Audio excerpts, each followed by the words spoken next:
এই ফিতনায় তারা এমন ভাবে হাবুডুবু খাচ্ছিল, গোটা জাতি, গোটা পৃথিবী।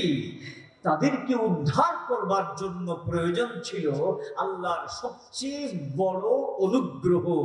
ঈমানের মতো দামি জিনিস পৃথিবীর মানুষ হারিয়ে ফেলেছে। এই দামি জিনিসকে যদি পুনরুদ্ধার করতে হয়, তাহলে যেমন তেমন ডাক্তার পারবে না, যেমন তেমন নবী পারবে না, যেমন তেমন সংস্কারক পারবে না। গোটা পৃথিবী যেহেতু শিরকের অন্ধকারে নিমজ্জিত, গোটা পৃথিবী যেহেতু এই ঈমান নিয়ে চরম ফিতনার মধ্যে পতিত, তাই গোটা পৃথিবীর মানুষকে এই বিপদ থেকে রক্ষা করার জন্য আল্লাহ রাব্বুল আলামিন তার শ্রেষ্ঠ অনুগ্রহ প্রিয় নবী মুহাম্মদুর রাসূলুল্লাহ সাল্লাল্লাহু আলাইহি ওয়াসাল্লামকে পাঠিয়েছেন। একজন মুসলমানের সামনে নবীর মতো শ্রেষ্ঠ মডেল থাকা অবস্থায় এই সমস্ত চরিত্রহীন কেউ কোন মুসলমান যুবতী কিংবা কোন মুসলমান যুবকের মডেল হতে পারে না। আমাদের মডেলকে জোরে বলুন, আরো জোরে বলুন। আমাদের মডেল আমাদের প্রিয় নবী, শ্রেষ্ঠ নবী, আল্লাহর শ্রেষ্ঠ অনুগ্রহ। এই পৃথিবীর সবকিছুর চেয়ে দামি, এমনকি আল্লাহর আরশের চেয়ে দামি আপনার আমার নবী। সর্বশেষ নবী 4টা কর্মসূচির মাধ্যমে পৃথিবীর মানুষের ঈমানের বিপদ দূর করার ব্যবস্থা করলেন। সেই 4 নম্বরের কাজ হলো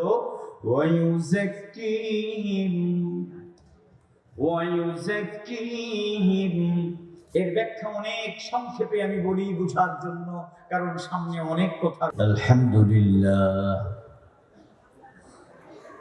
আলহামদুলিল্লাহ নাহমাদুহু ওয়া নাস্তাঈনুহু ওয়া নাস্তাগফিরুহ ওয়া নু'মিনু বিহি ওয়া নাতাওয়াক্কালু আলাইহি ونعوذ بالله من شرور أنفسنا ومن سيئات أعمالنا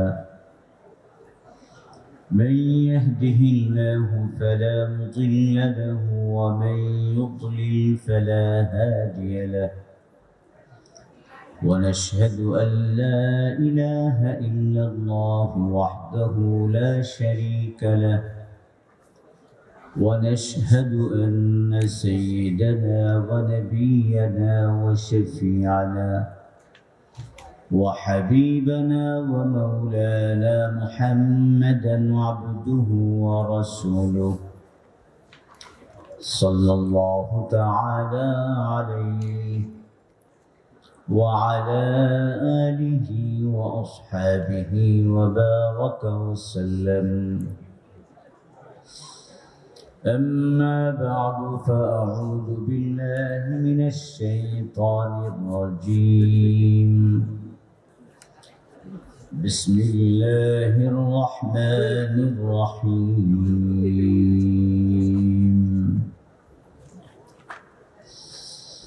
وما خلقت الجن والإنس إلا ليعبدون. وقال رسول الله صلى الله تعالى عليه وسلم إنما أنا بعثت معلما. وقال صلى الله عليه وسلم إنما بعثت لأتمم مكارم الأخلاق. صدق الله مولانا العظيم وصدق رسوله النبي الكريم ونحن على ذلك من الشاهدين والشاكرين والحمد لله رب العالمين. محبة الشتير الشريف قريب. اللهم صل على سيدنا ونبينا وشفيعنا وحبيبنا ومولانا محمد صلى الله عليه وعلى آله وأصحابه وبارك وسلم. اللهم صل على سيدنا ونبينا وشفيعنا وحبيبنا ومولانا محمد صلى الله عليه وعلى آله وأصحابه وبارك وسلم. بلغ العلا بكماله كشف الدجى بجماله حسنت جميع خصاله صلوا عليه وآله. بلغ العلا بكماله كشف الدجى بجماله حسنت جميع خصاله صلوا عليه وآله. আলহামদুলিল্লাহ, ঐতিহ্যবাহী খুলনা দারুল উলুম মাদ্রাসার উদ্যোগে আয়োজিত আজকের এই ওয়াজ মাহফিলের সম্মানিত সভাপতি, আমার পাশে উপবিষ্ট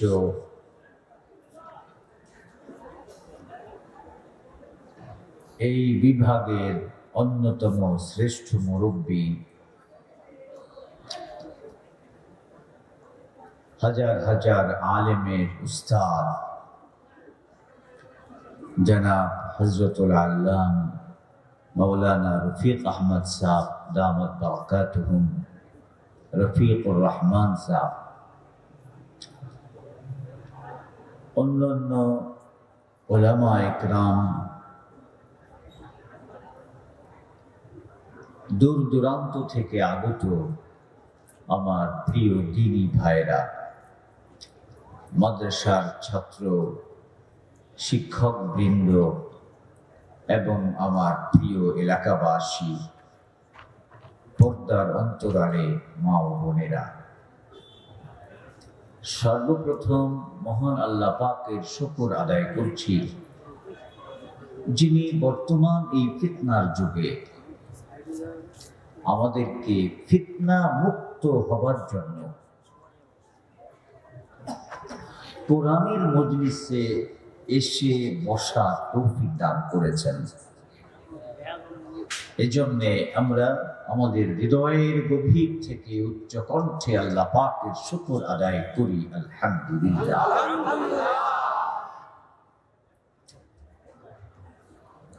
মানুষের জীবনে নানা ধরনের বিপদ আসে।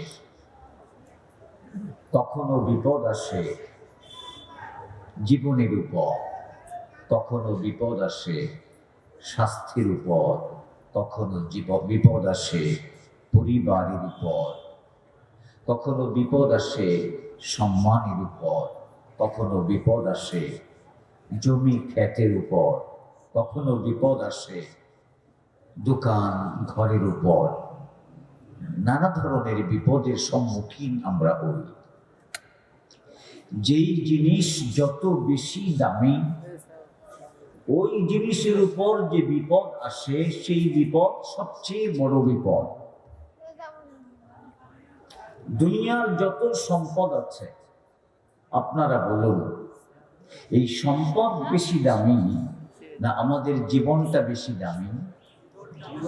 জীবনটা বেশি দামি। কখনো কোনো বিপদ এসে আপনার জমিতে ফসল ফলিয়েছিলেন কিন্তু সেটা ধ্বংস হয়ে গেল।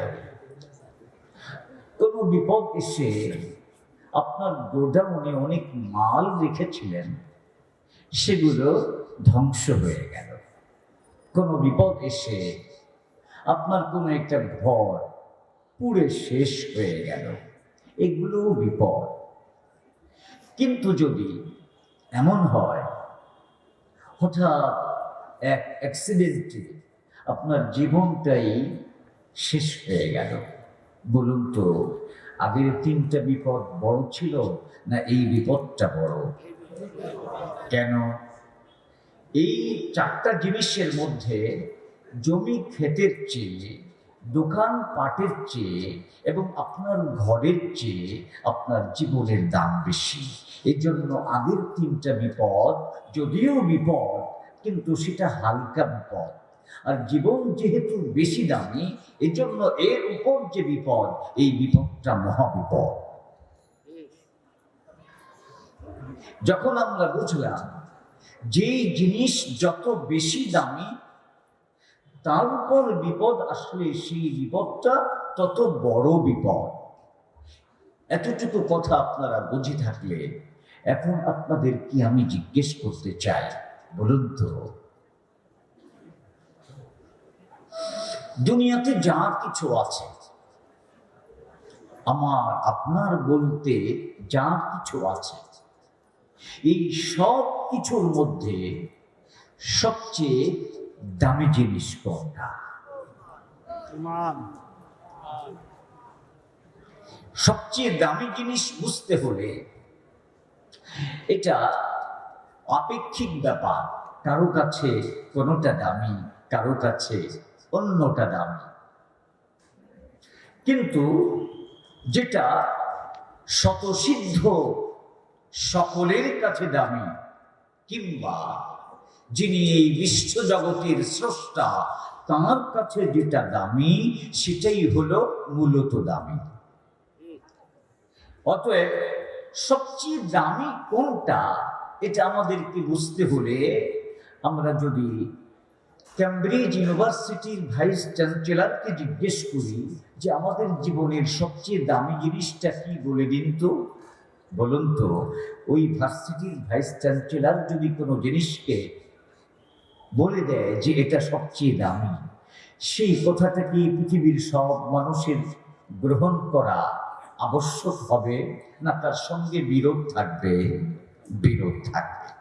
কিংবা আমেরিকার প্রেসিডেন্টকে যদি জিজ্ঞেস করেন আমাদের জীবনের সবচেয়ে বেশি প্রয়োজন, সবচেয়ে বেশি দামি জিনিস কোনটি,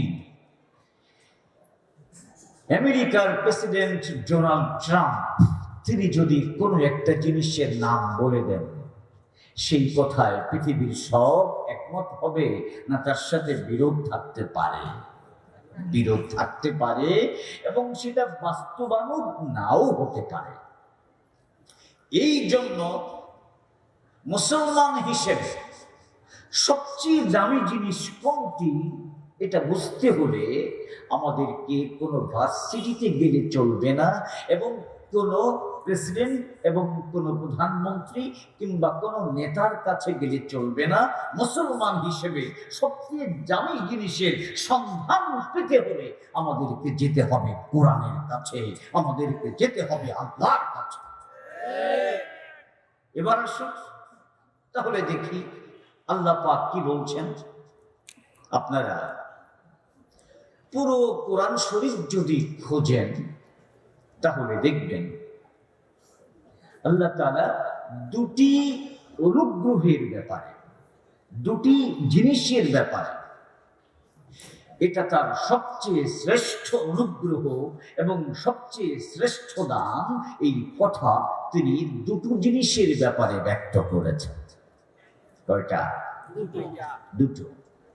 এই দুটো বোঝার আগে আপনাদেরকে আমি পৃথিবীর অন্য অন্য জিনিসের দিকে একটু চোখ ফেরাতে চাই। যেমন দেখুন, এই যে আমরা সৌর জগতে আছি, সূর্যকে কেন্দ্র করে এই জগৎটি গড়ে উঠেছে। আপনারাই বলুন, যদি সূর্যটা না থাকে তাহলে আমরা যে এই পৃথিবীতে আছি, পৃথিবীতে কোনো প্রাণীর অস্তিত্ব থাকবে? আমরা বেঁচে থাকতে পারবো? কোনো আলো নেই, কোনো তাপও নেই, তাহলে কোনো প্রাণের অস্তিত্ব নেই। এই সূর্যটা এটা কত বড়? বিজ্ঞানীরা বলছে পৃথিবীর থেকে 13 লক্ষ গুণ বড়। তার মানে 13 লক্ষ পৃথিবীকে যদি একত্রিত করা হয় তাহলে সেটা যত বড় হবে সূর্যটা তত বড়। আল্লাহু আকবার! এত বড় সূর্য, এবং এত প্রয়োজনীয় সূর্য, এটা আল্লাহর একটি নিয়ামত। কিন্তু এই নিয়ামতের কথা কোরআনে যখন আল্লাহ পাক উল্লেখ করেছেন যে এই সূর্য এটা আমার কুদরতের নিদর্শন, বহু জায়গায় আল্লাহ পাক কোরআনে বলেছেন, কিন্তু এটা বলার ক্ষেত্রে আল্লাহ পাক এ কথা বলেন নাই যে এটা আমার শ্রেষ্ঠ অনুগ্রহ, বলেন। এইভাবে সবগুলোকে আপনারা বুঝে নিন। বর্ণনা দিতে গেলে লম্বা হয়ে যাবে, মূল কথা শুরু করতে দেরি হয়ে যাবে। চন্দ্র, আকাশ, পৃথিবী, সাগর, মহাসাগর, খাল, বিল, নদী নালা, গাছ গাছালি, চর্ব, চস্য, লেখ্য, পেয়, রকমারি, খাদ্যদ্রব্য, ফলমূল, কত কিছুই আল্লাহ পাক সৃষ্টি করেছেন। এর কোনোটার ক্ষেত্রেই আল্লাহ পাক বলেননি যে এটা আমার তোমাদের প্রতি শ্রেষ্ঠ অনুগ্রহ, এটা আল্লাহ পাক বলেন। পবিত্র কোরআন খুঁজলে দুটি জিনিসের ক্ষেত্রে পাওয়া যায় আল্লাহ পাক আমার বিশেষ অনুগ্রহ এই কথা বলে দুটি নিয়ামতের বর্ণনা দিয়েছেন। তার মধ্যে এক নম্বর, لقد من الله على المؤمنين إذ بعث فيهم رسولا من أنفسهم يتلو عليهم آياته ويزكيهم ويعلمهم الكتاب والحكمة وإن كانوا من قبل لفي ضلال مبين।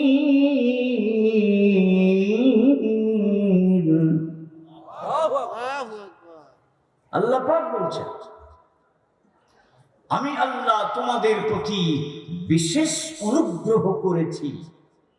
হে বিশ্ব মানবতা, তোমাদের প্রতি আমার বিশেষ দান, বিশেষ অনুগ্রহ, শ্রেষ্ঠ অনুগ্রহ, যখন আমি তোমাদের জন্য আমার শ্রেষ্ঠ নবীকে তোমাদের কাছে পাঠিয়েছি, তোমাদের কাছে প্রেরণ করেছি।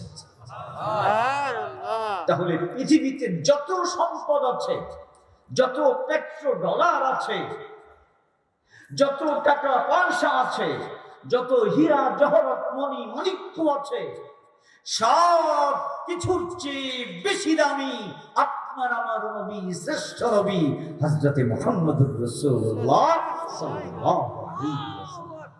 আল্লাহু আকবার। কে বেশি দামি? যে কোটিপতি। কি বলেন? যে কোটিপতি, তার কাছে কি আছে? টাকা আছে। কে বেশি দামি? যে প্রেসিডেন্ট। যে প্রেসিডেন্ট, তার কাছে কি আছে? একটা দেশের ক্ষমতা আছে, আজ আছে কাল নেই। টাকা আছে, আজ আছে কাল নেই। কিন্তু যার কাছে নবী আছে, তার কাছে সবচেয়ে দামি জিনিস আছে। সে প্রেসিডেন্টের চেয়েও দামি, সে কোটিপতির চেয়েও দামি। ঠিক না বেঠিক? ভাইরা আমার, এই হলো একটা নিয়ামত। দুই নম্বর আরেকটা নিয়ামতের কথা আল্লাহ রাব্বুল আলামিন অন্য এক আয়াতে বলেছেন, ইয়ামুন্নুনা আলাইকা আন আসলামু কুল লা তামুন্নু আলাইয়া ইসলামাকুম بل الله يمن عليكم أن هداكم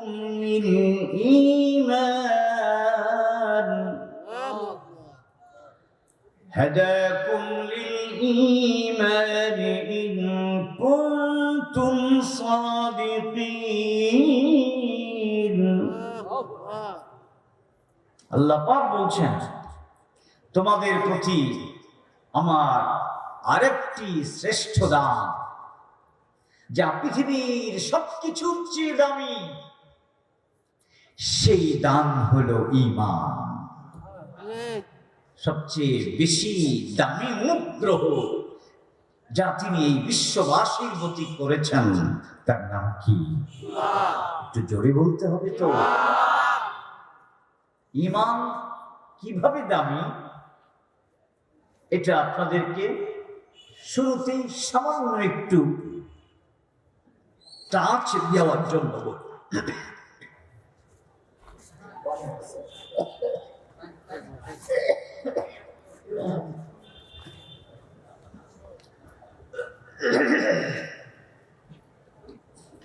ঠিক আছে, বিসমিল্লাহ।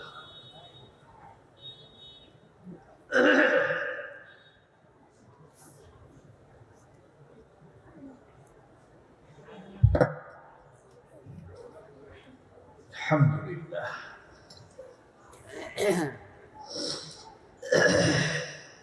যে সবচেয়ে কম জান্নাত পাবে, ছোট জান্নাত পাবে, জান্নাতের সবচেয়ে ছোট বাড়ির পরিমাণ কত? এই পৃথিবীর চেয়ে 10 গুণ বড়। পৃথিবীর চেয়ে কত গুণ বড়? 10 গুণ বড়। এটা হলো জান্নাতের সবচেয়ে ছোট বাড়ি। এই জান্নাত, এত বড় জান্নাতের দাম কত এটা বুঝবার মতো ক্ষমতা আমাদেরও নেই, পৃথিবীর কোন বিজ্ঞানীরও নেই। কত বড় এটা বোঝার ক্ষমতা নেই। তবে রাসূলুল্লাহ সাল্লাল্লাহু আলাইহি ওয়াসাল্লামের এক হাদিস থেকে এতটুকু বোঝা সম্ভব যে জান্নাত কত দামি। এক হাদিসে তিনি বলেন, মাউদিউ সাউতিন ফিল জান্নাহ খায়রুম মিনাদ দুনিয়া ওয়া মা ফিহা। একটা ছোট্ট লাঠি যদি তুমি জান্নাতে রাখো তাহলে কতটুকু জায়গার উপর তুমি রাখবে? ওই অতটুকু জায়গার দাম এত বেশি যে এই দুনিয়া এবং দুনিয়ার মধ্যে যা কিছু আছে এইগুলো যদি বিক্রি করো তবু জান্নাতে ওই সামান্য একটু জায়গার মূল্য হবে না। ওই সামান্য জায়গাটার মূল্য গোটা পৃথিবী এবং তার যাবতীয় সম্পদের চেয়ে বেশি। বলুন তো, ওই জান্নাত পাওয়া যাবে কিসের বিনিময়ে? যদি বলুন, ঈমানের বিনিময়ে। তাহলে যার কাছে ঈমান আছে তার কাছে সারা পৃথিবীর সকল সম্পদের চেয়ে শ্রেষ্ঠ জিনিস আছে। যার কাছে ঈমান নাই কোটি টাকা আছে, যার কাছে ঈমান নাই কোন পদ আছে, পদবি আছে, তার কাছে কি আছে? তুচ্ছ জিনিস আছে। সে দামি জিনিস ছেড়ে দিয়েছে, তুচ্ছ জিনিস নিয়ে তুষ্ট হয়েছে। আমরা আজকে এই মাহফিলে যারা এসেছি তারা তুচ্ছ জিনিস নিয়ে তুষ্ট হবার জন্য আসি নাই, আমরা দামি জিনিস অর্জন করার জন্য আজকে এখানে এসেছি। রাজি আছেন তো ইনশাআল্লাহ? তাহলে প্রমাণিত হলো দুটি আয়াতের মাধ্যমে এই পৃথিবীর মধ্যে সবচেয়ে শ্রেষ্ঠ জিনিস যা বর্তমানে আমাদের কাছে আছে, এখন বলুন সেটার নাম কি? ঈমান। জোরে বলো, ঈমান। আমার আগের কথা মনে থাকলে ওটার সাথে এখন মিলিয়ে নিতে হবে। আগে আমি বলেছিলাম যেই জিনিস সবচেয়ে বেশি দামি ওই জিনিসের উপর যে বিপদ আসে সেই বিপদ সবচেয়ে বড় বিপদ। তাহলে এখন প্রমাণিত হলো সবচেয়ে দামি জিনিস কি? ঈমান। এই ঈমানের উপর যদি কোনো বিপদ আসে সেই বিপদ হবে সবচেয়ে বড় বিপদ। আমার বাবার উপর যদি কোনো বিপদ আসে তার চেয়ে বড় বিপদ আমার ঈমানের বিপদ। আমার মায়ের উপর যদি কোনো বিপদ আসে তার চেয়ে বড় বিপদ আমার ঈমানের উপরে বিপদ। আমার দেশের উপর যদি কোনো বিপদ আসে তার চেয়ে বড় বিপদ আমার ঈমানের বিপদ। আমার পদের উপর যদি কোনো বিপদ আসে তাহলে সেই বিপদ এর চেয়ে বেশি বিপদ আমার ঈমানের উপর যদি বেশি আসে, বিপদ আসে, সেই বিপদ পদের উপরে আসা বিপদের চেয়ে কম বিপদ। হ্যাঁ, বোঝেন নাই? আপনি একটা পদে আছেন, দলীয় পদ হোক, অথবা কোনো চাকরির পদ হোক, অথবা কোনো ব্যবসায়িক পদ হোক, যে কোনো প্রশাসনিক পদ হোক, মাদ্রাসার কোনো পদ হোক, কলেজের কোনো পদ হোক, ভার্সিটির কোনো পদ হোক, অথবা এই বিভাগীয় অফিসের কোনো পদ হোক, কিংবা জেলা পর্যায়ের অফিসের কোনো পদ হোক, কিংবা থানা পর্যায়ের অফিসের কোনো পদ হোক, এই পদের উপরই একটা বিপদ এসেছে। আপনারা বলুন, ওই বিপদ বড় না ঈমানের উপরে বিপদ আসলে সেটা বড়? তাহলে যেহেতু ঈমান সবচেয়ে দামি, অতএব এর উপর যে বিপদ আসবে সেই বিপদ সমস্ত বিপদের চেয়ে বড় বিপদ। পদের বিপদের চেয়েও বড় বিপদ, বাবার বিপদের চেয়েও বড় বিপদ, দলের বিপদের চেয়েও বড় বিপদ, দেশের বিপদের চেয়েও বড় বিপদ, এমনকি আমার জীবনের বিপদের চেয়েও বড় বিপদ। এখন আসুন, আমাদের এই ঈমানের উপর বিপদ কিভাবে আসে, কিংবা এসেছে কিনা, কখন আসে, এই প্রসঙ্গে একটু কথা আগে আমি জেনে নিই। হযরতে হুযায়ফা রাদিয়াল্লাহু তাআলা, যার পরিচয় হলো সাহিবু সিররি রাসূলিল্লাহি সাল্লাল্লাহু আলাইহি ওয়াসাল্লাম।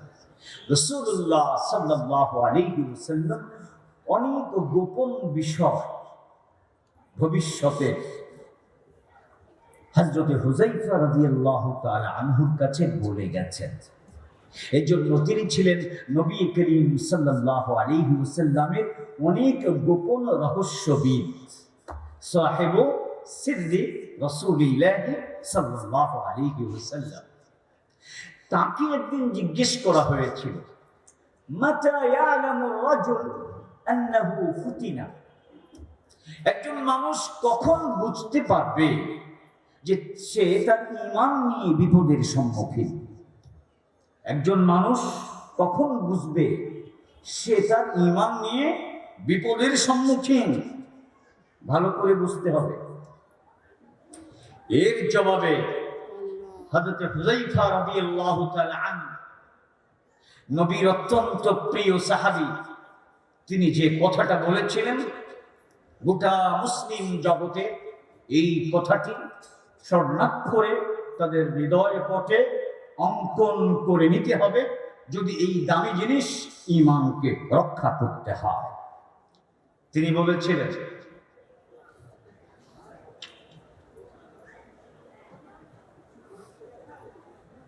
মা ইয়ারা রাজুলু বিল আমসি হারামান,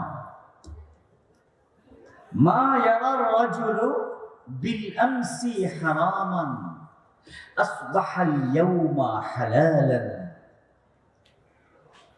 ফায়ালাম আন্নাহু ক্বাদ ফুতিনা। যেই জিনিসকে তুমি কাল পর্যন্ত মনে করতে যে এটা হারাম, কারণ কোরআন এটাকে হারাম বলেছে, নবী এটাকে হারাম বলেছেন, আল্লাহ এবং আল্লাহর রাসূলের দৃষ্টিতে এটা হারাম, উলামায়ে কেরামের মুখ থেকে বারবার শুনে এসেছো যে এটা হারাম। কাল পর্যন্ত তুমি ওটাকে হারাম মনে করেছো, আল্লাহ যেটাকে হারাম বলেছেন, কাল পর্যন্ত তুমি কোরআন হাদিসে এবং ইসলামী বিধান মতে যেটা হারাম, ওটা তোমার কাছেও এতদিন হারাম ছিল।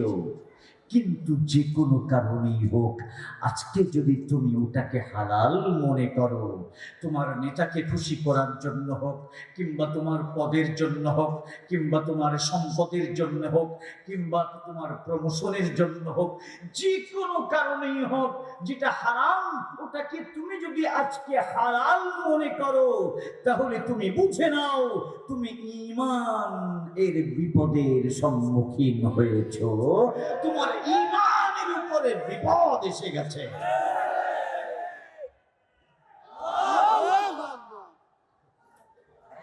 তাহলে আমার আগের কথা মনে থাকলে আশা করি বিষয়টা বুঝে গেছেন, সবচেয়ে বড় বিপদ কোনটা? ঈমানের উপরে বিপদ হলো সবচেয়ে বড় বিপদ। এই বিপদের মধ্যে ছিল আরবের জনগণ। গোটা বিশ্ববাসী এই বিপদের মধ্যে ছিল। তারা সব হারামকে হালাল মনে করে বসেছিল।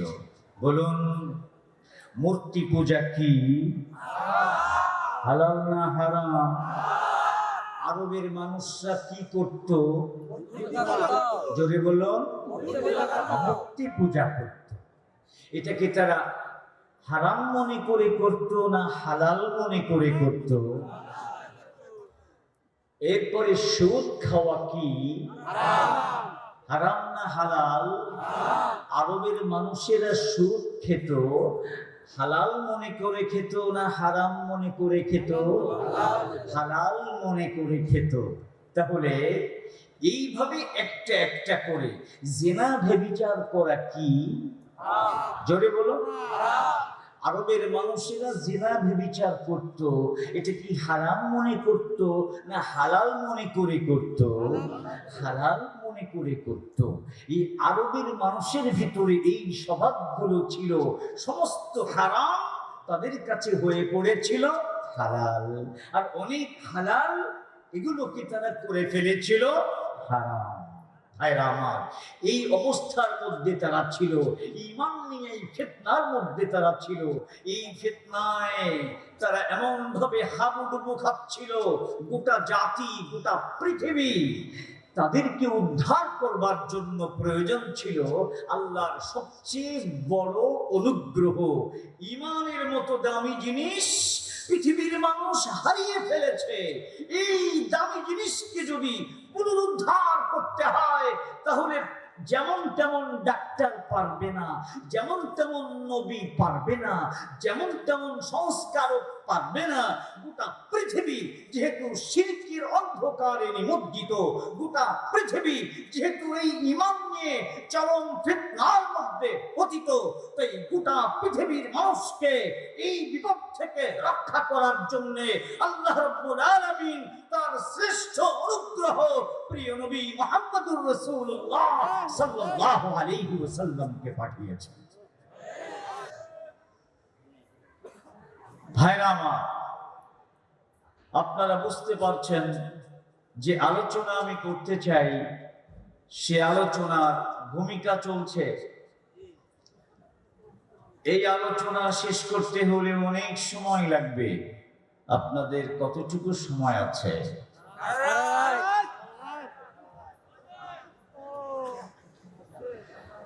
আল্লাহ তাআলা আমাদেরকে তৌফিক দান করেন।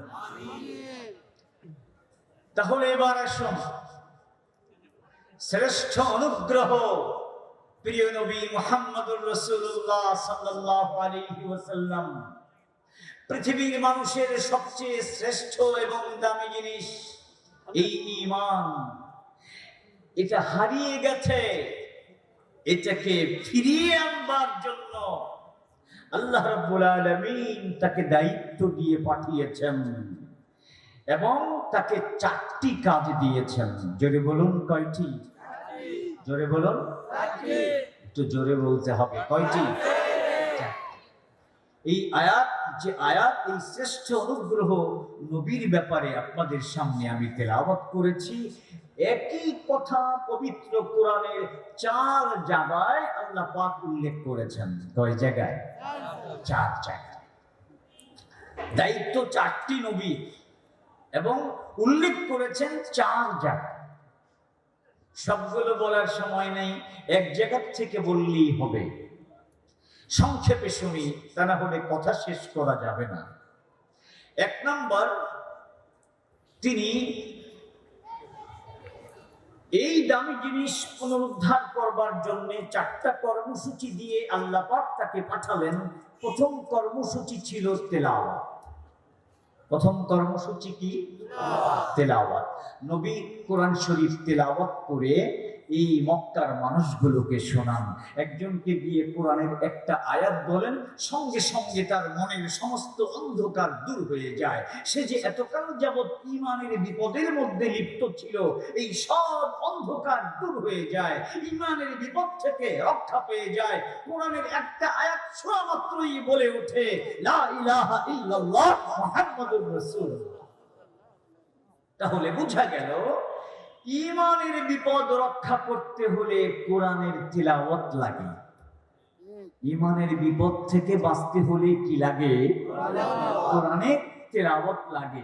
নবী তেলাওয়াত করেছেন, সাহাবায়ে কেরাম তেলাওয়াত শিখেছেন, কাফেররা তেলাওয়াত শুনেছে, শোনা মাত্রই তার হারিয়ে যাওয়া ঈমান ফিরে এসেছে।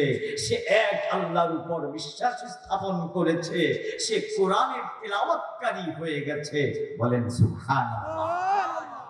নম্বর 2, ওয়ায়ুআল্লিমুহুমুল কিতাব। নবী করিম সাল্লাল্লাহু আলাইহি ওয়াসাল্লাম এই কোরআনের শিক্ষা দিয়েছেন। কোরআনের মধ্যে যা বিধিবিধান আছে, এই সকল বিধিবিধান তাদেরকে শিক্ষা দিয়েছেন, তেলাওয়াত করে মুসলমান বানিয়েছেন। মুসলমান হয়ে আসার পর তাদেরকে গড়ে তুলেছেন, কোরআন শিক্ষা দিয়েছেন, এইটা হালাল, এইটা হারাম, এইটা করা যাবে, এইটা করা যাবে না, এটা আল্লাহর হুকুম, এটা আল্লাহর হুকুম, এই সব বিষয় কোরআনে আছে। এগুলো তিনি সাহাবায়ে কেরামকে শিক্ষা দিয়ে তাদেরকে আল্লাহর প্রিয় বান্দা হিসেবে গড়ে তুলেছেন। এই জন্য দেখা যায় নবী করিম সাল্লাল্লাহু আলাইহি ওয়াসাল্লাম মক্কার মোড়ে মোড়ে তেলাওয়াত করছেন, কখনো আরাফার ময়দানে তেলাওয়াত করছেন, কখনো মিনার ময়দানে তেলাওয়াত করছেন, কখনো কোন একটা মোড়ে হজের সময় দাঁড়িয়ে বলছেন, আছো কেউ আমাকে তোমাদের এলাকায় নিয়ে যাবে?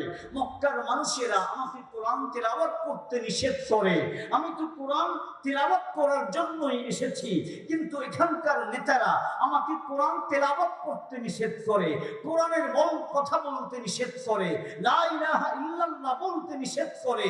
আল্লাহ তো এই কাজের জন্যই আমাকে পাঠিয়েছে, কে আছো তোমাদের এলাকায় আমাকে নিয়ে চলো, আমি তোমাদেরকে কোরআনের তেলাওয়াত করে শোনাবো। ভাইরা আমার, মক্কার এই 13 বছরে মক্কার সমস্ত নেতারা কোরআন পড়তে নবীকে নিষেধ করেছেন। নবী কি একদিনের জন্যও কোরআন তেলাওয়াত থেকে ক্ষান্ত হয়েছেন? বর্তমান বিশ্বে ইসলাম বিরোধী শক্তি তারাও চায় কোরআন তেলাওয়াত বন্ধ হয়ে যাক। ওরা যতই চাক, নবী যেমন একদিনের জন্য কোরআন তেলাওয়াত বন্ধ রাখেন নাই, এই পৃথিবীর মুসলমানরা তারাও জীবন দেবে, একদিনের জন্য তেলাওয়াত বন্ধ রাখতে প্রস্তুত নয়।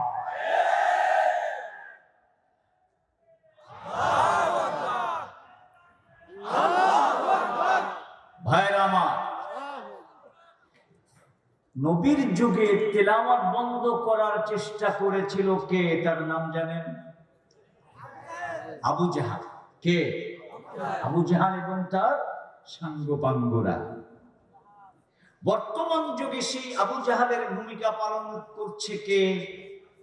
মোদি। নাম বলতে পারবেন? মোদি। আমি একটা নাম বলে দিই, আমি নিজে শুনেছি তার বক্তব্য, এই জন্য একটা নাম বলে দিই। ভয় পাচ্ছেন? তার নাম হলো মাইক মুলেন। কি নাম? মাইক মুলেন। পরিচয় জানেন? মোদি। সে আজ থেকে 10 বছর আগে বিশ্ব পরাশক্তি আমেরিকার সেনাবাহিনীর প্রধান সেনাপতি ছিল। আমেরিকার সেনাবাহিনীর প্রধান সেনাপতি তিনি 2010 সালের 10ই নভেম্বর ক্যালিফোর্নিয়া ইউনিভার্সিটি, এটা আমেরিকার একটা অঙ্গরাজ্য, সেখানকার এক ইউনিভার্সিটি, তার নাম হলো স্ট্যানফোর্ড ইউনিভার্সিটি। সেই ইউনিভার্সিটির ছাত্র ছাত্রীদের উদ্দেশ্যে একটা ভাষণ দিয়েছিলেন। সেই ভাষণে তিনি বলেছিলেন, আমেরিকার নিরাপত্তার জন্য নতুন নিরাপত্তা ব্যবস্থা তোমাদেরকে বুঝতে হবে।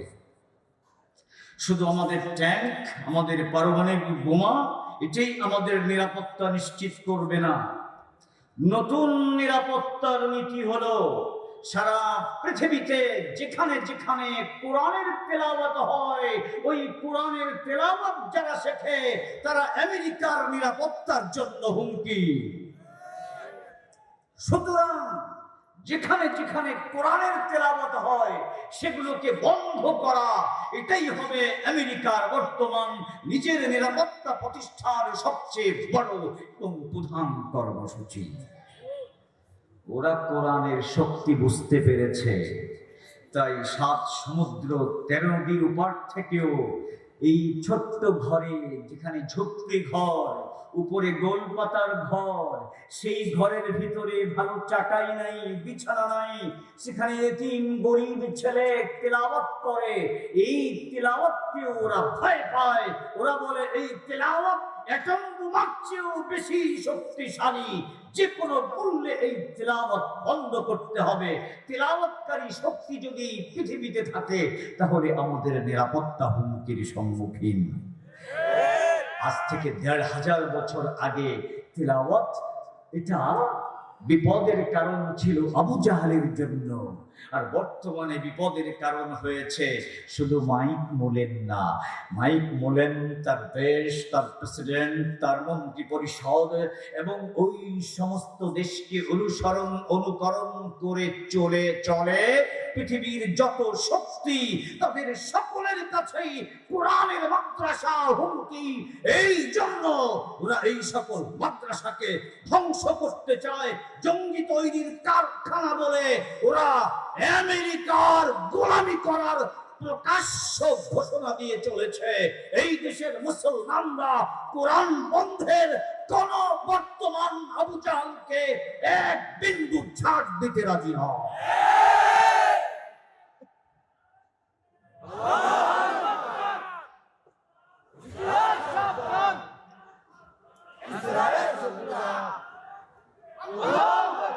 ভাইরা আমার, কোরআনের তেলাওয়াত, আসল কথা অনেক লম্বা হয়ে যাবে, আমি আমার আসল কথায় আসতেই পারবো না।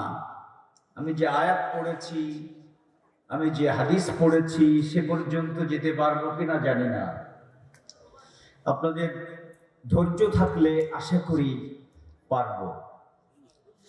নাম্বার 2, ওয়ায়ুআল্লিমুহুমুল কিতাব। রাসূলুল্লাহ সাল্লাল্লাহু আলাইহি ওয়াসাল্লাম বিশ্ব মানবতার এই দামি জিনিস ঈমান, এটাকে বিপদমুক্ত করার জন্য দ্বিতীয় কর্মসূচি পালন করলেন। তিনি কোরআন শিক্ষা দিলেন। মুসলমান হলো তেলাওয়াত শুনে, এতেই কাজ শেষ হলো না শুরু হলো? কাজ শেষ না শুরু? এই শুরু। মুসলমান হয়ে যাওয়ার পর যেই কাজ, সেটা হলো কোরআন শেখো। কোনটা হালাল, কোনটা হারাম, কোনটা করলে আল্লাহ খুশি, কোনটা করলে আল্লাহ বেজার, এগুলো শেখো। এগুলো শেখানোর জন্য তিনি একজন মাদ্রাসার শিক্ষক। এগুলো শেখানোর জন্য তিনি কি? সুফা মাদ্রাসা। মদিনার মসজিদে নববীতে আমাদের দেশের হাজার হাজার লাখ লাখ মানুষ হজ করতে যায়, জিয়ারত করতে যায়। সেখানে সুফা রওজার পাশে একটু উঁচু জায়গা, ওখানেই ছিল নবীর মাদ্রাসা। ওই মাদ্রাসার হচ্ছেন নবী শিক্ষক।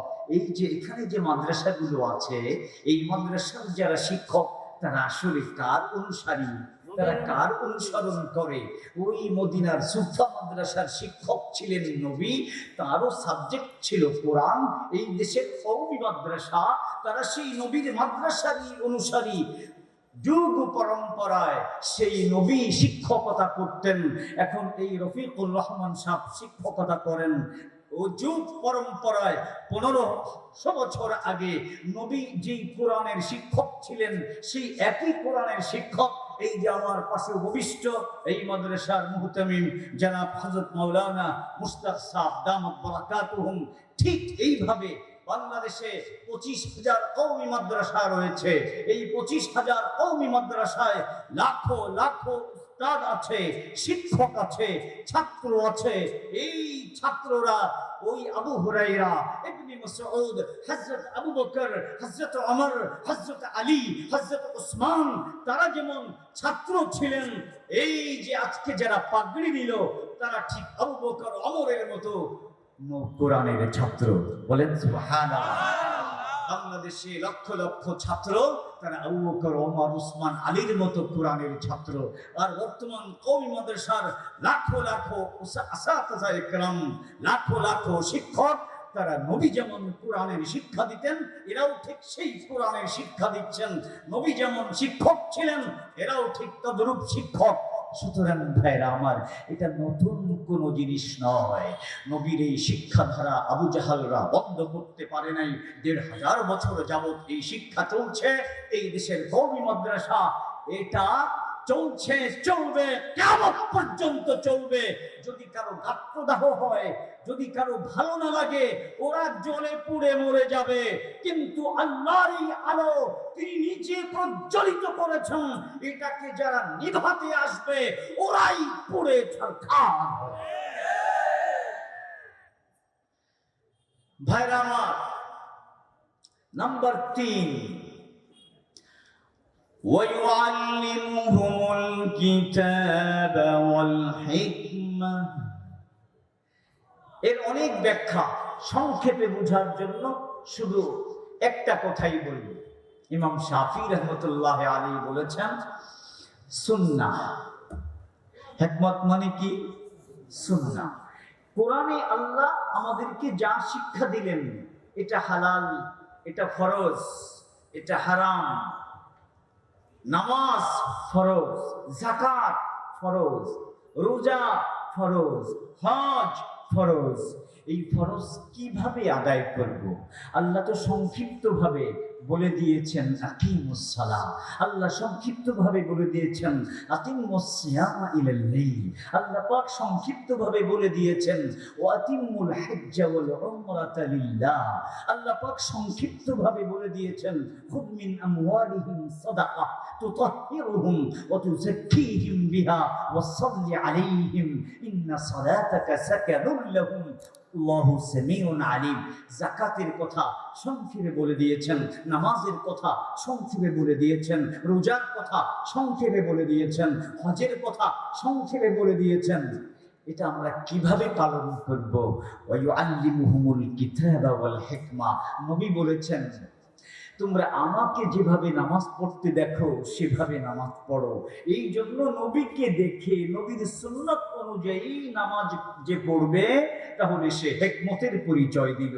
নবীর সুন্নাত অনুযায়ী যে রোজা রাখবে সে হিকমতের পরিচয় দিল। নবীর সুন্নাত অনুযায়ী সমস্ত নেক আমল যে করবে সে হিকমতের পরিচয় দিল। তাহলে হিকমতের এখানে যে ব্যাখ্যাটি আমি একটা ব্যাখ্যাই করলাম, সেটা হলো যে কোরআনের কোন বিধান তোমার মন মতো পালন করলে সেটা আল্লাহর কাছে গ্রহণযোগ্য হবে না। কোরআনের বিধান কিন্তু পালন করতে হবে নবীর দেখানো তরিকায়, নবীর প্রদর্শিত পদ্ধতিতে। এটাকেই সুন্নাত বলা হয়। সুতরাং আমাদের নবী শুধু কোরআনের হুকুমগুলো বর্ণনা করেই ক্ষান্ত হননি, বরং তিনি নিজে আমল করে দেখিয়েছেন এইভাবে আল্লাহর এই হুকুম পালন করতে হবে। নবীকে আপনার জীবনের যাবতীয় কর্মের আমলি নমুনা হিসেবে গ্রহণ করতে হবে। আরো বুঝার মতো ভাষা বলতে চাইলে এভাবে বলা যায়, তোমার সকল কাজের মডেল হবেন তোমার নবী। হে যুবক, আজকে তোমার মডেল হলিউড, তোমার মডেল আজকে বলিউড, তোমার মডেল আজকে কোনো প্লেয়ার, তোমার মডেল আজকে কোনো অভিনেতা, তোমার মডেল আজকে কোনো নায়িকা। তোমরা জানো এই সমস্ত প্লেয়ার, এই সমস্ত নায়িকা, এই সমস্ত অভিনেতা, তাদের চরিত্র কি? তারা এই পৃথিবীতে চরিত্রহীনতা, দুশ্চরিত্র প্রচার এবং প্রসারের এক একজন বিশাল বড় নায়ক। তারা কিসের নায়ক? দুশ্চরিত্রের প্রচার প্রসারের নায়ক। একজন মুসলমানের সামনে নবীর মতো শ্রেষ্ঠ মডেল থাকা অবস্থায় এই সমস্ত চরিত্রহীন কেউ কোন মুসলমান যুবতী কিংবা কোন মুসলমান যুবকের মডেল হতে পারে না। আমাদের মডেলকে জোরে বলুন, আরো জোরে বলুন। আমাদের মডেল আমাদের প্রিয় নবী, শ্রেষ্ঠ নবী, আল্লাহর শ্রেষ্ঠ অনুগ্রহ। এই পৃথিবীর সবকিছুর চেয়ে দামি, এমন কি আল্লাহর আরশের চেয়ে দামি আপনার আমার নবী। সেই নবী হলেন আপনার আমার মডেল। দুনিয়ার সকল কাজ, আমার ব্যবসা, আমার বাণিজ্য, আমার অফিস, আমার সংসদ, আমার আমার কি বলবো বিচার, আমার জীবনের যাবতীয় সব কিছুর ক্ষেত্রে মডেল হবেন কে? আরো জোরে বলুন কে? রাজি আছেন তো এতে? আপনারা রাজি আছেন? যদি আল্লাহ তাআলা ওই পর্যায়ে এখান থেকে কাউকে পাঠায়, কেউ যদি এখানে এই মজলিসের কেউ যদি হঠাৎ কোনোদিন প্রধানমন্ত্রী হয়ে যান, তাহলে আজকে এখানে ওয়াদা করে যেতে হবে, ওখানে দাঁড়িয়ে সংসদে দাঁড়িয়ে প্রধানমন্ত্রীর ভাষণে আপনারা বলবেন আমাদের শ্রেষ্ঠ মডেল হচ্ছেন সকল কাজে, শুধু মসজিদে নয়, মসজিদে, সংসদে, বঙ্গভবনে, বিচার আদালতে, জীবনের সকল ক্ষেত্রে আমাদের শ্রেষ্ঠ মডেল হচ্ছেন প্রিয় নবী মুহাম্মদুর রাসূলুল্লাহ সাল্লাল্লাহু আলাইহি ওয়াসাল্লাম। সুতরাং যেই কাজ আমার নবী অনুমোদন করে না, সেই কাজ আমার এই ক্ষমতার সময়ে চলবে না, এমন ঘোষণা দিতে কে রাজি আছেন প্রধানমন্ত্রী হলে? মাশাআল্লাহ, মাশাআল্লাহ। আল্লাহ পাক তৌফিক দান করুন, সকলে জোরে বলুন আমিন। নবী হচ্ছেন আমাদের মডেল। সর্বশেষ নবী 4টা কর্মসূচির মাধ্যমে পৃথিবীর মানুষের ঈমানের বিপদ দূর করার ব্যবস্থা করলেন। সেই 4 নম্বরের কাজ হলো ওয়ায়ুযাক্কিহিম। এর ব্যাখ্যা অনেক সংক্ষেপে আমি বলি বুঝার জন্য, কারণ সামনে অনেক কথা রয়েছে। প্রত্যেকটা মানুষের ভিতরে পশুর স্বভাব আছে, আবার ফেরেশতার স্বভাবও আছে। প্রত্যেকটা মানুষের ভিতরে পশুর স্বভাবটা কি জানেন? পশু যা মনে চায় তাই খায়, এবং যার সাথে মনে চায় তার সাথেই জৈব চাহিদা পূর্ণ করে। এটা পশুর স্বভাব। ঠিক একই রকমের স্বভাব কিছু মানুষের মধ্যেও পাওয়া যায়। তারা যা মনে চায় তাই খায়, সুদ খায়, ঘুষ খায়, কমিশন খায়। খায় না? খায় না? তো ওখানে যত কাজ হবে এত % আমার জন্য সংরক্ষিত। কমিশন খায়, যা মনে চায় তাই খায়, সুদ খায়, ঘুষ খায়, হালাল হারামের কোনো বাছবিচার করে না। এরকম মানুষ আছে না নাই? তাহলে এটা কি মানুষের স্বভাব না পশুর স্বভাব?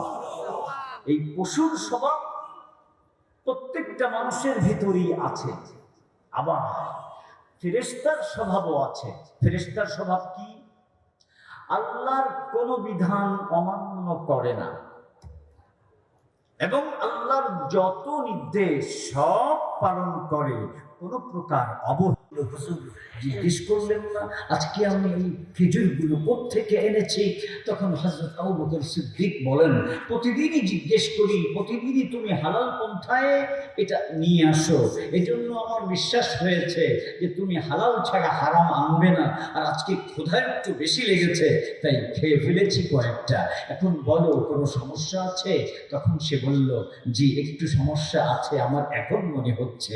আমি যখন কাফের ছিলাম তখন জাদুর মাধ্যমে একজনের চিকিৎসা করেছিলাম। ওই যে জাদুবিদ্যার মাধ্যমে চিকিৎসা করেছিলাম, আমার মজুরিটা বাকি ছিল, সেই মজুরিটা আজকে দিয়ে গেছে। এটা কি জাদুবিদ্যার মাধ্যমে চিকিৎসা এবং তার কারণে প্রাপ্ত এই অর্থ কি আমার জন্য হালাল? তিনি বললেন, না, এটা সম্পূর্ণরূপে হারাম। তুমি হারাম জিনিস আমাকে খাইয়েছ, এখন কি করা যায়? তিনি গলায় আঙ্গুল ঢুকালেন। আঙ্গুল ঢুকিয়ে বমি করবেন, সারাদিন না খাওয়া। এই না খাওয়া পেটে 2-3টা খেজুর বমি হয়। এই জন্য একজন পরামর্শ দিলেন, পেট ভরে পানি খান। তিনি পেট ভরে পানি খেলেন, এরপর গলার মধ্যে আঙ্গুল ঢুকিয়ে দিলেন, এরপর যা খেয়েছিলেন সব বমি করে ফেলে দিলেন। কেন এমন করলেন? কেন এমন করলেন? কারণ যে মুসলমান হয় এবং যে নবীর মাদ্রাসার ছাত্র হয়, সে যা মনে চায় তাই খেতে পারে না, সে হারাম খেতে পারে না। এই যে একটু হারাম ভিতরে চলে গিয়েছে, তিনি ওটাকে বমি করে বের করে দিয়েছেন। ধরে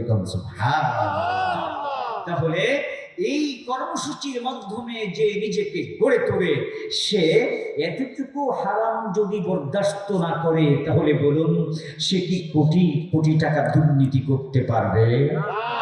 সে কি সারা দেশের থেকে হাজার হাজার কোটি টাকা কোনোভাবে সংগ্রহ করে বিদেশে পাচার করতে পারবে? পশ্চিমকালেও পারবে না।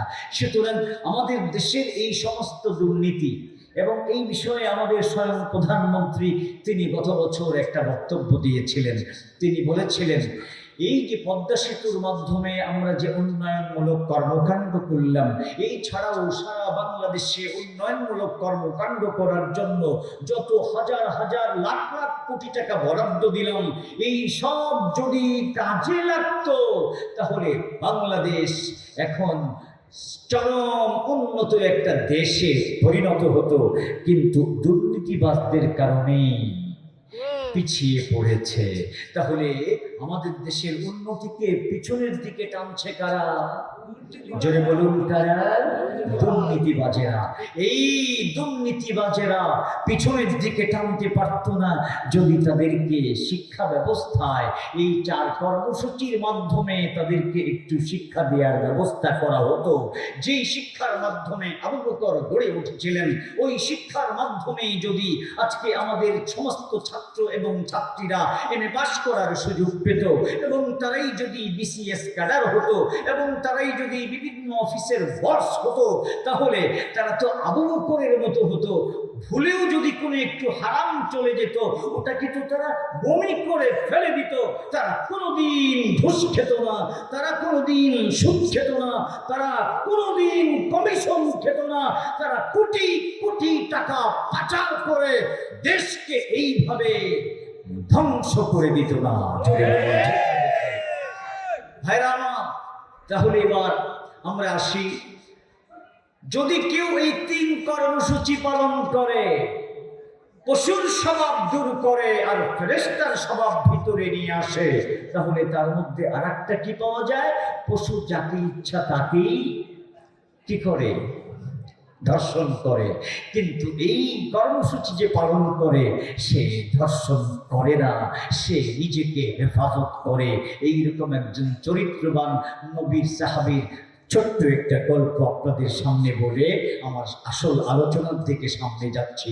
তার নাম হচ্ছে হযরতে আব্দুল ইবনে হুযাফা রাদিয়াল্লাহু তাআলা আনহু। হে যুবক, নামটা মনে রাখো। নামটা কি? আব্দুল্লাহ ইবনে হুযাফা রাদিয়াল্লাহু তাআলা। তিনি হযরত ওমর রাদিয়াল্লাহু তাআলা আনহুর যুগে যুদ্ধে গিয়েছেন পারস্যদের বিরুদ্ধে, রোমানদের বিরুদ্ধে। গ্রেফতার হয়ে গেছেন। গ্রেফতার হয়ে যাওয়ার পর বাদশার সামনে তাকে নেওয়া হয়েছে। বাদশা বলছেন, তুমি ইসলাম ত্যাগ করে খ্রিস্টান হয়ে যাও, তোমাকে আমার বাদশাহীর অর্ধেক লিখে দিব। আব্দুল্লাহ ইবনে হুযাফা বলছেন, আমার ঈমানের দাম অনেক বেশি, তোমার এই অর্ধেক রাজত্ব অনেক কম দামি। এই কম দামি জিনিস নিয়ে আমি আমার বেশি দামি ঈমানকে বিসর্জন দিতে পারবো না। তখন বলল, আচ্ছা ঠিক আছে, তাহলে আমার এক সুন্দরী রাজকন্যা আছে, তুমি যদি তোমার ঈমান ত্যাগ করে খ্রিস্টান ধর্ম গ্রহণ করো, আমার এই সুন্দরী রাজকন্যাকে তোমার কাছে বিয়ে দেব। তখন আব্দুল্লাহ ইবনে হুযাফা বলছেন, এটা তো আগেরটার চেয়েও কম দামি, সুতরাং আমার এই দামি ঈমান, এই কম দামি তোমার মেয়েকে পাওয়ার জন্য আমি বিসর্জন দিতে পারি না। তখন বাদশা একটা সিদ্ধান্ত নিল যে এই যুবকের চরিত্র নষ্ট করতে হবে। যে পর্যন্ত চরিত্র ঠিক থাকবে, এই পর্যন্ত ওরা আমাদের কথা শুনবে না।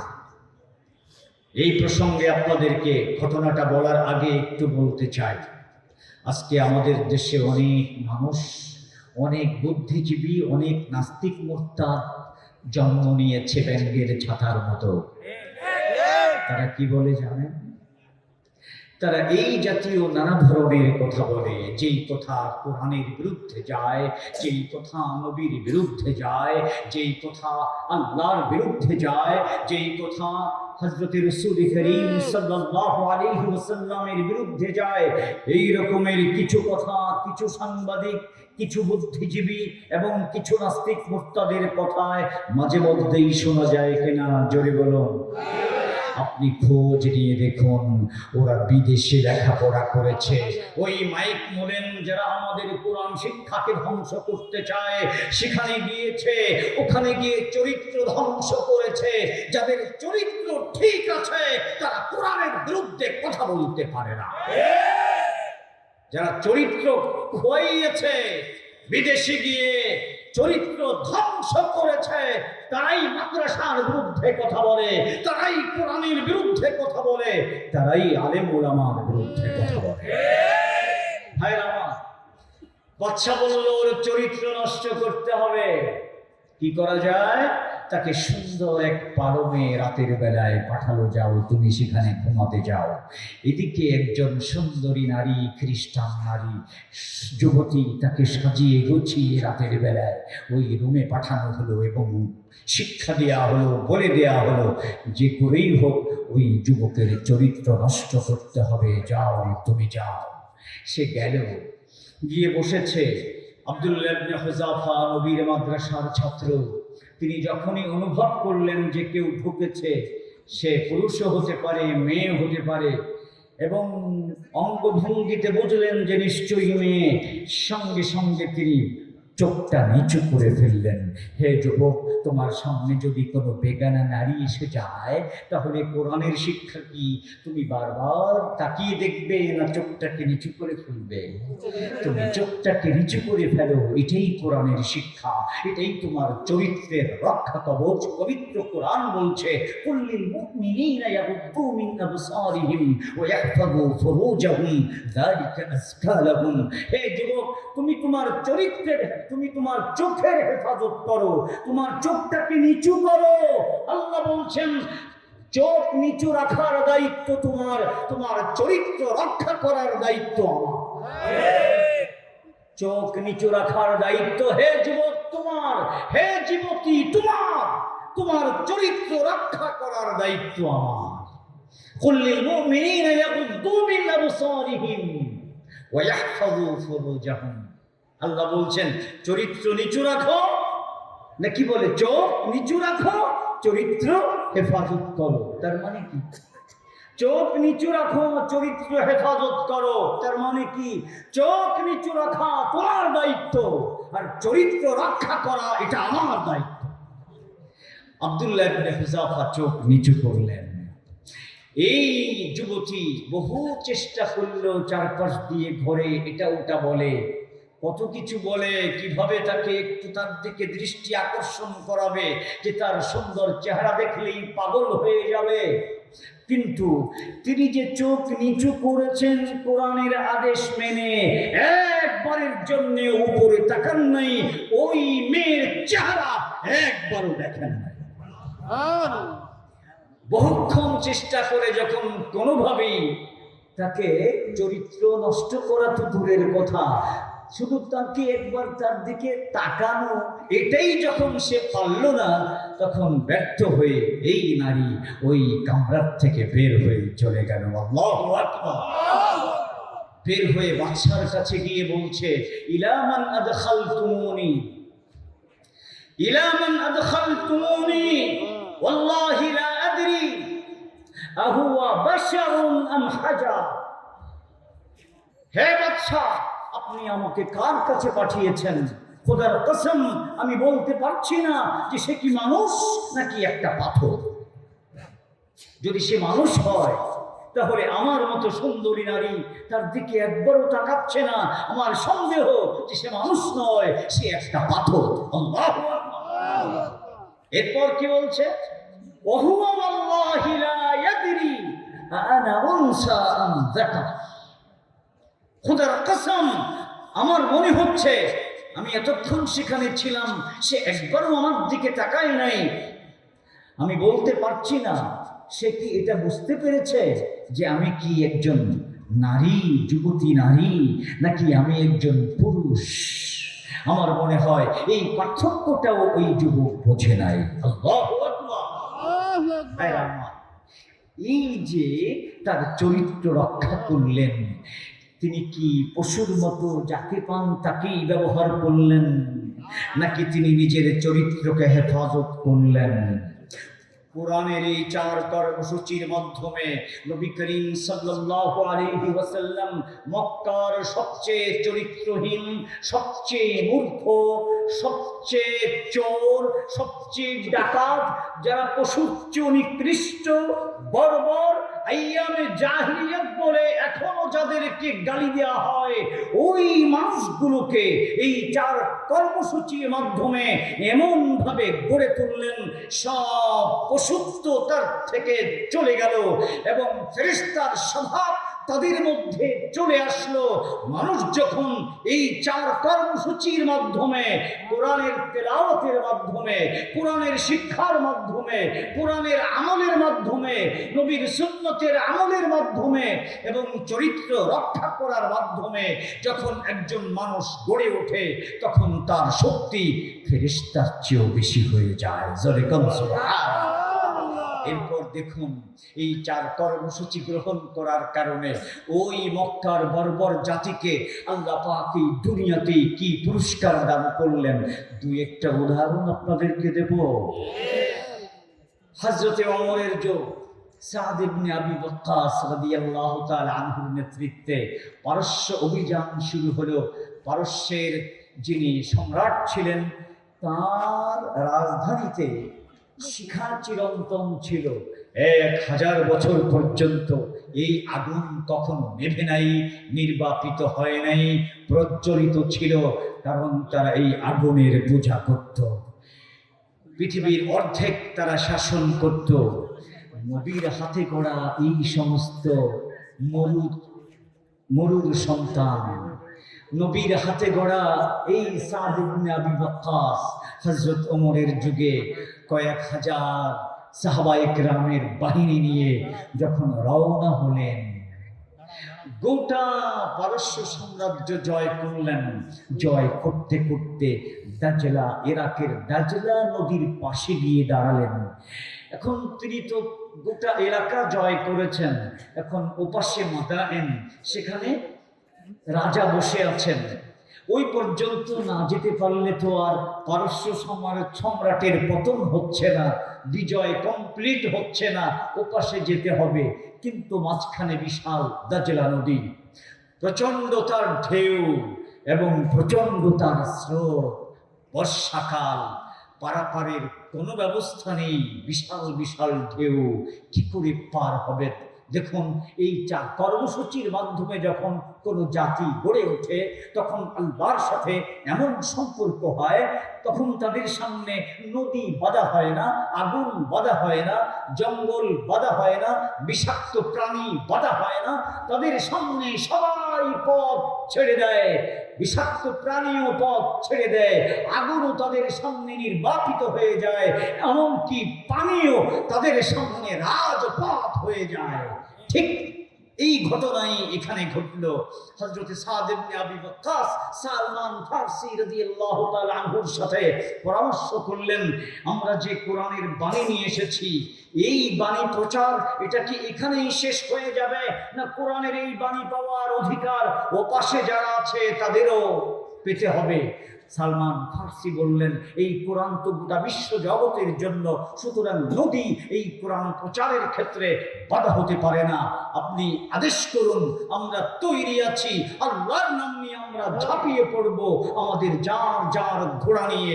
আমরা তো নিজেদের জন্য আসিনি, আল্লাহর জন্য এসেছি, কোরআন প্রচারের জন্য এসেছি। এই দ্বীন আল্লাহর, ঈমান আল্লাহর, কোরআন আল্লাহর, এই নদীও চলে আল্লাহর হুকুমে। ইনশাআল্লাহ আমাদের যাত্রা পথে নদী বাধা হবে না, ইনশাআল্লাহ। সঙ্গে সঙ্গে কমান্ডার সাদ ইবনে আবি ওয়াক্কাস রাদিয়াল্লাহু তাআলা আনহু তিনি অর্ডার দিলেন, মার্চ করো। 30,000-এর বাহিনী মার্চ করলেন, পানির ভেতরে ঝাঁপিয়ে পড়লেন, সকলেই উপার গিয়ে উঠে গেলেন। কারো একটা কিছু জিনিসও ভেজে নাই, কোনো কিছু পড়ে নাই। একটা বাটি পড়ে গিয়েছিল এক সাহাবীর, একটা ঢেউ সেই বাটিকে আবার উপরে পৌঁছে দিয়েছে। যদি এইভাবে পার হওয়ার দৃশ্য দেখলো মাদায়েনের মানুষেরা। তারা যখন এই অবস্থা দেখলো, তাফসীরে তাবারির মধ্যে লেখে, তারা যখন এই দৃশ্য দেখছিল তখন বলছিল ফার্সি ভাষায়, দেওয়া আমাদান, দেওয়া আমাদান। এরা তো মানুষ নয়, এইভাবে নদীর উপর দিয়ে খালি পায়ে চলে আসে। এরা তো মানুষ নয়, এরা তো ফেরেশতা।